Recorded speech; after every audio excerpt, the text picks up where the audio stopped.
Hey guys, welcome to another YouTube video and welcome to another episode of the BD AFL Primetime Wrap. A bit of a late one this week. I know it's Easter Monday. I hope you had a great Easter weekend. With your families and that. I know I did pretty much. So as I'm recording this, it's on a Monday. It's about an hour or so before the Hawthorn-Geelong Easter Monday game. I'm hoping to record the Saturday review, maybe during halftime of that, maybe before the game if I do have enough time, which is probably unlikely. So in this one, I'll be reviewing so let's get into it. So I'm going to review the Thursday night game all the way back on Thursday night, which I still can't believe is nearly 4 days ago. It just feels like it happened only 2 weeks ago now. With all the things that's happened, was between Brisbane and Collingwood at the GABBA. Then the Good Friday footy game between North Melbourne and Carlton. Let's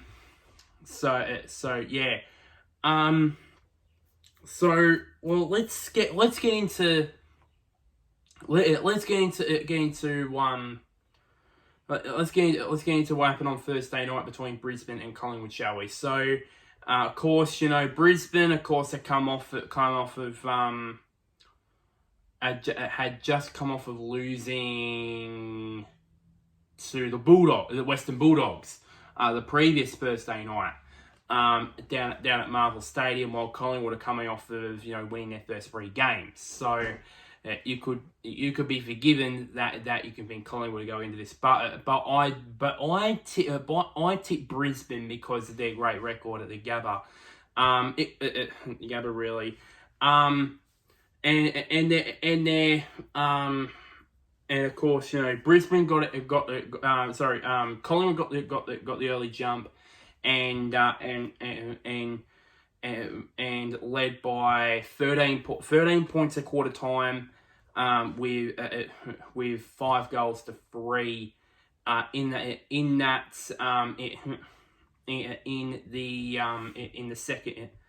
in the first quarter, and then from the second and third quarters onward, it was all Brisbane. Really, they kicked 6 goals. I think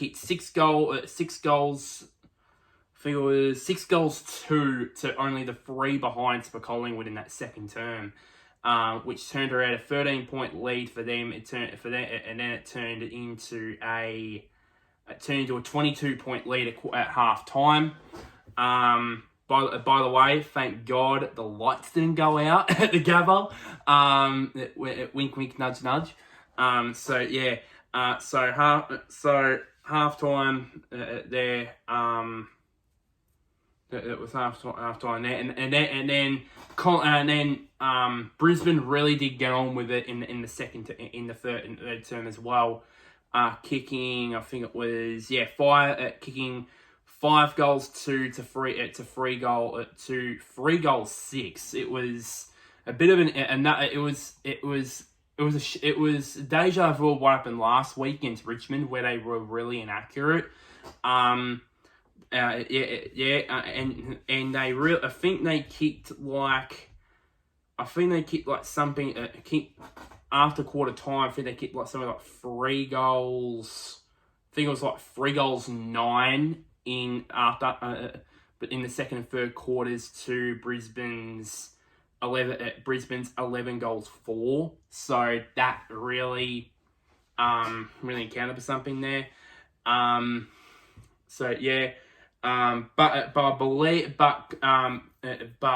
Collingwood did kick the last 3 goals of the third term.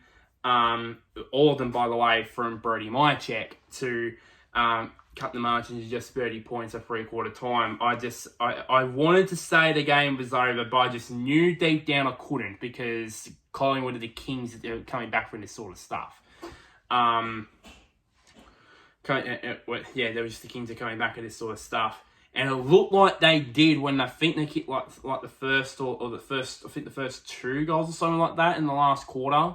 But then really, Brisbane settled and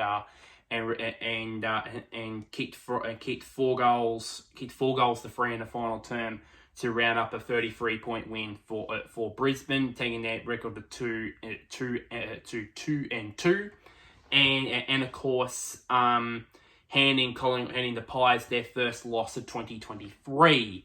The final scoreline being 18-8-116 to 11-17-83. In that one, I think Collingwood had more scoring shots, I believe. Yeah, they did, but unfortunately, they ended up losing that one by 5 goals. They really did hurt without a recognised ruckman in there. Because obviously, you got Darcy Cameron out for like I think I said in the footy wrap up, I believe 4 to 6 weeks, and then another couple of weeks out for Mason Cox, and then there's another couple, and then there's a couple of other young ruckmen that they have. One of them is also injured, so yeah, and the other one's only played like a couple of VFL games, so that Craig McRae was not going to try that, so they basically tried McStay in the ruck, and it clearly did not work. I think McInerney was probably one of the best players on the ground. Really, even though in the best his name isn't in here, but I believe he was one of the best players on the ground, in my opinion. Now to the goals. Charlie Cameron back to his absolute brilliant best. It with 6 goals, one of which was a fantastic goal that broke, or was it? I think it broke Murphy's ankles with selling the old candy, and then basically ran and kicked the open goal. So yeah, Rayner, I think he was definitely the best player on the ground in the whole of that game. I believe he was just everywhere, and I think it just proves that his experiment going at playing in the back line, I believe, is well and truly over, because definitely his best footy, I believe, is in the forward line, or basically meddling as a midfielder / forward, something like that. Not a defender really for me. I think that experiment's well and truly over, as it was proved in this game. Hipwood with 2, so too was Danaher. They copped a lot of flack over the course of the week, and they really did silence those critics with 4 goals between them. With Zorko, Wilmot, Pryor, and Berry, both all of them scoring 1. For Collingwood, Brody Myercheck with 3 goals, all of them in the 3rd term. Bobby Hill, or as Brian Taylor calls him, Bobby Dazzler, with 2. Nick Dacos as well kicked 2. And then Johnson, DeGoey, Crisp, and Adams all kicked 1 for the Pies. Brisbane's best. It was not surprisingly, it was Cam Rayner. As I said, probably the best player on the ground. I won't be surprised I won't be surprised if he picks up 3 Brownlow votes in this game, but I won't be surprised if they hand Nick Dacos those as well, because obviously he's had a dynamite start to the year, obviously. And then Lockie Neal, I believe it's his best game of the year so far. I believe he's not been up to standard, I believe, for the start of the year. Of course, in the last few weeks he's had the usual 30 touches and clearances and so on. But he has, but not quite clearly at his best. But I think he's back to his best now. now in this one. Charlie Cameron, the same too. I mean, he's had a bit of a slow start to the season, but really now he's really, hopefully he's kicked in the gear now with this pack of 6. Danaher, then Joe Danaher, Josh Dunkley, and Will Ashcroft in amongst them. As I said, I'm surprised that Oscar McInerney is not in here because he definitely benefited from a Collingwood team that had no recognised ruckman in there. Collingwood, speak of Collingwood, to their best, not surprisingly, Nick Dacos at the top of the list. Not surprising. Not surprising really. They tried to put him forward after he was still gathering gathering touches and still had ball poisoning. Still had liver poisoning because he was touching the ball so much. But I feel I read somewhere that he in the first 3 games, I believe, I think he's had about 80% disposal efficiency throughout the first 3 games. So I think that was what Brisbane targeted for, and it really did. And then that's why they put him forward. But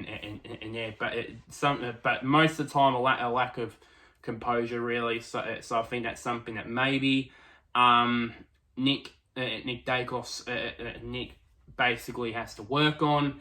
But other than that, I think he's good. He's a star. He's already a star, or he's already a star player for them. Quaynor, he went under the. I think he ran under the radar too. Did Isaac Quaynor? He was great. He was great in the. He was great in the back line, and I would love to have seen him play. I'll be stupid if they already did this, but have him play on Cameron. I would love to have seen him do that.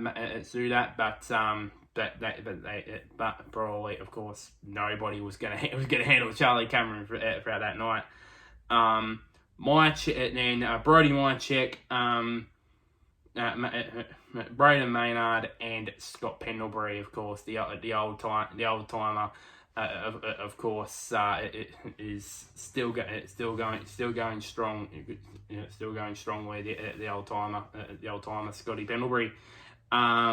Sorry to all the Collingwood supporters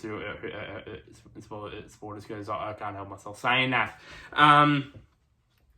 The winning ball getters for Brisbane, not surprisingly, Will Ashcroft were at the top. It was at the top of only 26 touches actually. Josh Dunkley with 25, McCluggage and Neil with 22 touches each, and Berry with 21 each. The leading disposal getters for Collingwood, not surprisingly, Nick Dacos was the only one in the game that had 30 plus touches in this game. He had 38 in total. Pendlebury with 26 and Maynard with 25. The other Dacos brother Josh with 23 and DeGoey with 21. There was no injuries to report out of that game.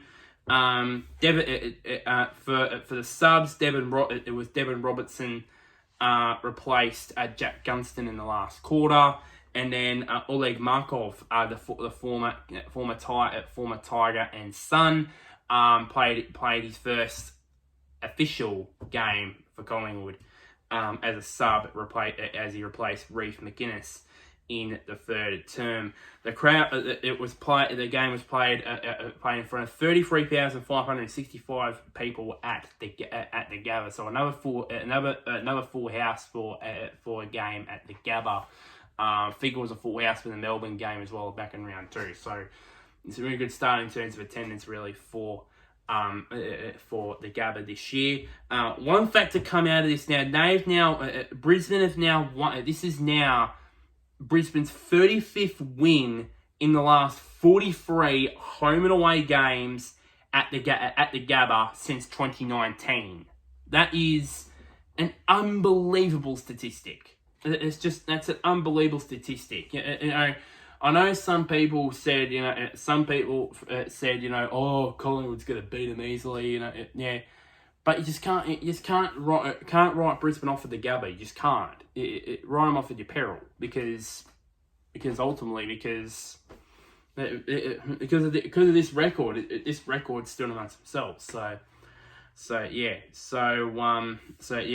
and I was right, and Brisbane ended up winning the game, and as of today they are as of this week now they are in the 8. Now Collingwood now are 3-1 after their first loss of the season. Moving on to the Good Friday game, the traditional game for the Good Friday appeal. I watched all of this game. It was actually a great game, really. I know. I watched the Sunday Footy Show. It was mentioned that the Good Friday game has finally arrived. I kind of agree, really. I think for me, we've had St Kilda, we've had Essendon, the Bulldogs. I think Carlton's now the best one, I believe, in my opinion. And I think, as it said, I believe also the Sunday Footy Show, I think, said this yesterday as well, that the fact that North Melbourne started the season 2-0 was the catalyst for the crowd to crowd to come out in great numbers, and it was in great numbers. So shockingly though, it was North Melbourne that came out with a lead by a goal a quarter time. It was really close for all the first half. With North Melbourne leading by a goal at the first quarter, and then North only led by 2 points at half time, and then during half time, obviously we had Boomer Harvey and Mark Murphy do the Kick for Kids challenge, which Mark Murphy may not have taught his hamstring in that, which was kind of funny, but he hasn't had a kick around in a long time, so kick of footy in a long time, so no wonder why he felt like he tore his hamstring. It is that, and then after half time, it was for Carlton. It was kind of similar to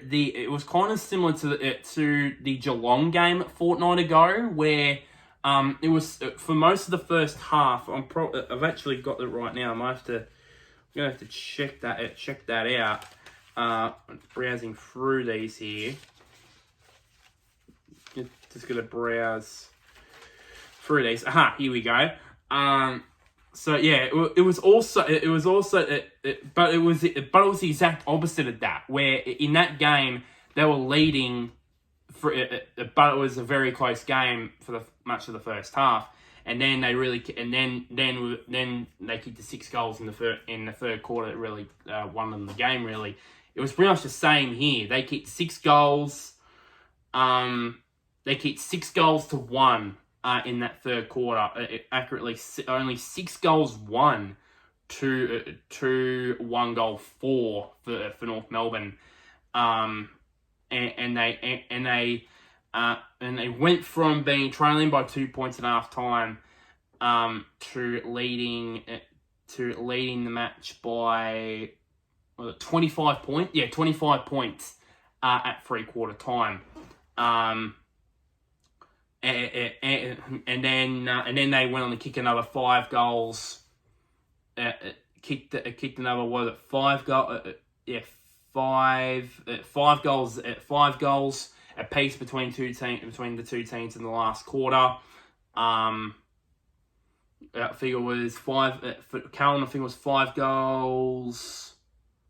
5 goals 4 to 5 to 5-6, I believe. Yeah, 5-6 for North Melbourne, but in the end, Carlton came over the line with a 23-point win. Altogether, I believe I think it was confirmed. I think it was, but that this game contributed $9,000 for the group. I think $9,000, I believe, or something like that, because I think it was $1,200 for the Good Friday appeal for every goal that was kicked, and there was 27 goals that were kicked. And I'm not going to do the quick maths, but you guys can probably figure it out and probably answer me in the comments about that. But yeah, so speaking of the goals were kicked in that game. For North Melbourne side of things, Zaha with three. Stevenson, he was actually one of the best four. One of the best, really, in my opinion, for North Melbourne. Kicking 3, and then Taylor, Phillips, Powell, Sinkin, and Curtis all kicking 1. For Carlton, not surprisingly, the top two, of course, the big double, the dynamic double of Charlie Curnow and Harry Mackay, with 10 goals between them, with Charlie with 6 and Harry with 4. Yeah, but unfortunately they're going to be without one of them for next week, because Harry Mackay was offered a 1-game suspension during the game for hitting for rough conduct on Harry Sheasel during the game. But it hasn't been confirmed yet whether they're going to appeal. Probably after this video is released. It will probably be confirmed if they are not going to appeal that suspension. So yeah. And to be fair, if I was Carlton, I would appeal it because it's their star player pretty much. But I'll explain. I'll do an in-depth analysis on that. When it comes to the BD footy wrap up, when I wrap up round 4.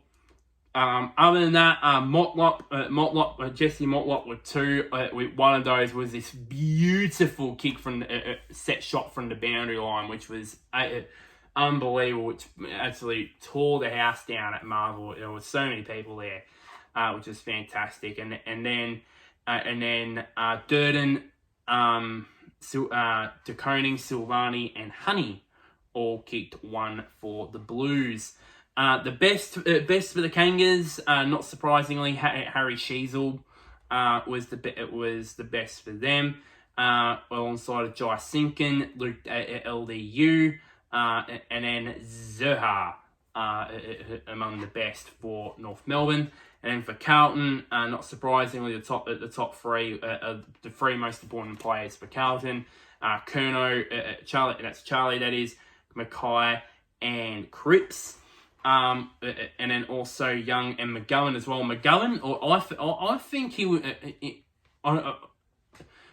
I think for me, I think he had a better game than what everyone else is saying. Really did. I think he's had his best game. I think for Carlton in pretty much in maybe about a year or so, because I think for me, I think it was really important for Carlton in the back line, and I believe that connection with he and Wiedering, I think it's going to be great for Carlton going forward, really, in that respect.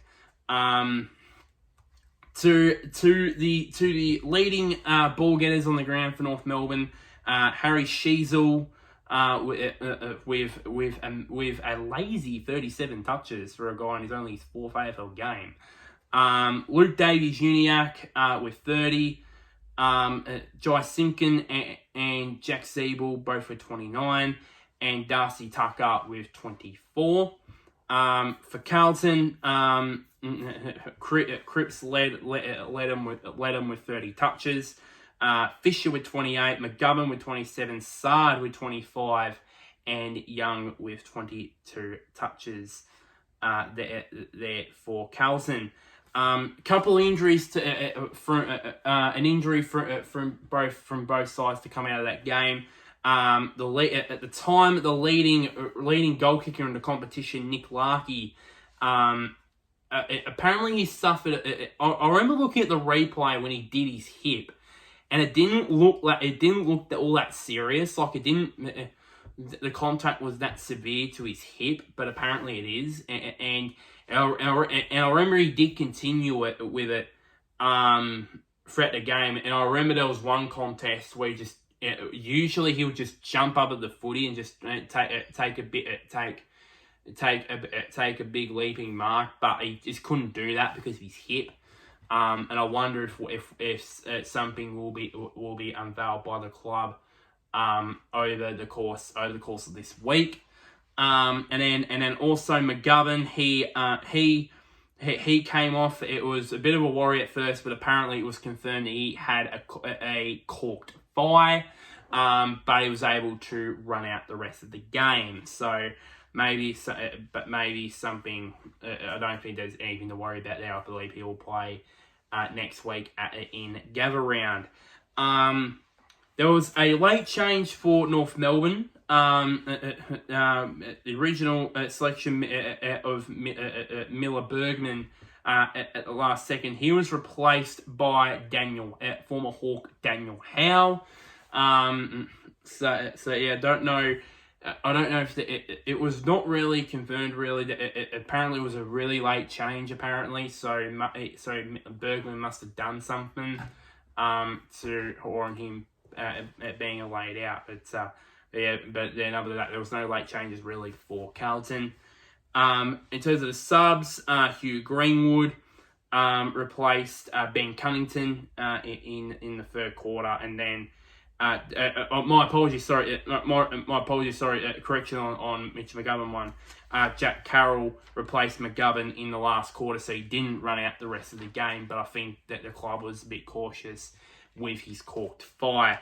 The game was played in front of a massive 49,062 people at Marvel Stadium. Easily, by far, the biggest crowd at Marvel Stadium this year so far. So, by a long way. So yeah, and I think I've heard somewhere it's the best Marvel Stadium crowd. I think since 2017. I think 2016. I think I heard somewhere. So yeah. One stat to come out of this game. Stat to show you guys, and you blue supporters will be licking your lips at this. It is Carlton's best start to a season since 1995. And we all know what happened to them in that year. They lifted something called the Premiership Cup. I don't know if you've heard of it. But yeah, they did that in 95. So yeah. And I think for me, and if it wasn't for Tom Lynch's mark late in the game, late in the game in round one, they should be 4-0. They should be 4-0. And I believe for me, I think for me, definitely. I've always thought Carlton was going to be in the finals this year after just falling short of it. By just a minute in 2022, after having the previous 22 weeks in the top 8. But I think for me, I think for me they're really starting to. I think the last few weeks with the GWS game, and then of course the Geelong game has really boosted their confidence because after what happened in the last couple of games of last season when they got beaten against Melbourne with 15 seconds left, and then with a minute left against Collingwood last year, that must have shot, and then also the draw in round one with Tomlin kicking a goal with 10 seconds left to draw the game. That must have it must have dented like massively. It must have shot out Carlton's confidence in those tight games. But I think they've really gotten the hang of that now. In the last couple of weeks, obviously against Geelong in round 2, and then of course last week with GWS. Really, so yeah, and yeah, so I think for me, definitely. I think definitely, without a doubt, then with this record now, 3-1-0, but they're definitely in line to definitely finally breaking that drought, breaking their 10-year drought of making finals. I haven't done that since 2013, so and also haven't won a final. Hadn't won a final since 2013 as well. So hopefully, hopefully that they will. Because as I said pre-season. Did I think that they would make a final, make the finals? Yes. Did I think they could win a final? Still, I think now it's sort of 50-50 because we still don't know what they're like in big games. Like they haven't versed some of the top sides yet in Collingwood. I mean they've versed Richmond, Geelong, GWS and GWS and of course this week in North Melbourne. So we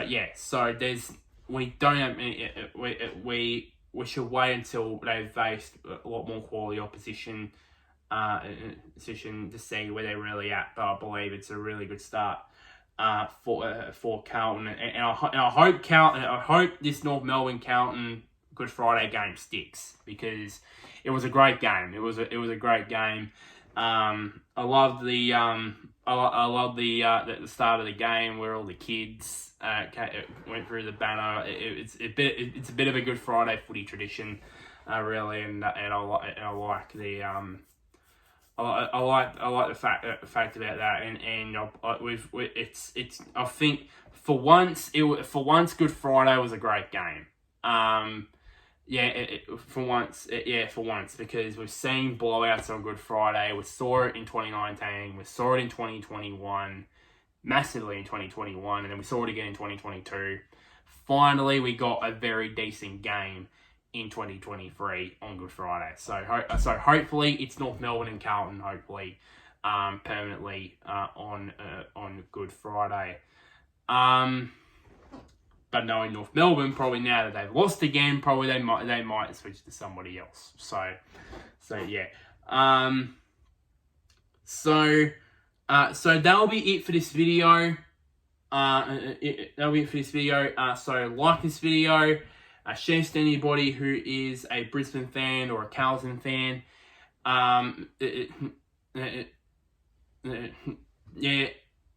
Sorry, just lost the train of thought there. Comment down below. If what were your thoughts on these games? Or give me your thoughts on and opinions on those two games. Let me. That would be greatly appreciated in the comments. And lastly, somewhere down there, click on the big red button which is labeled subscribe. Until next time, guys, I'll see you guys later, and wherever you may be, may the sun or the moon shine on your hopefully it shines, I should say, on your team this Easter weekend.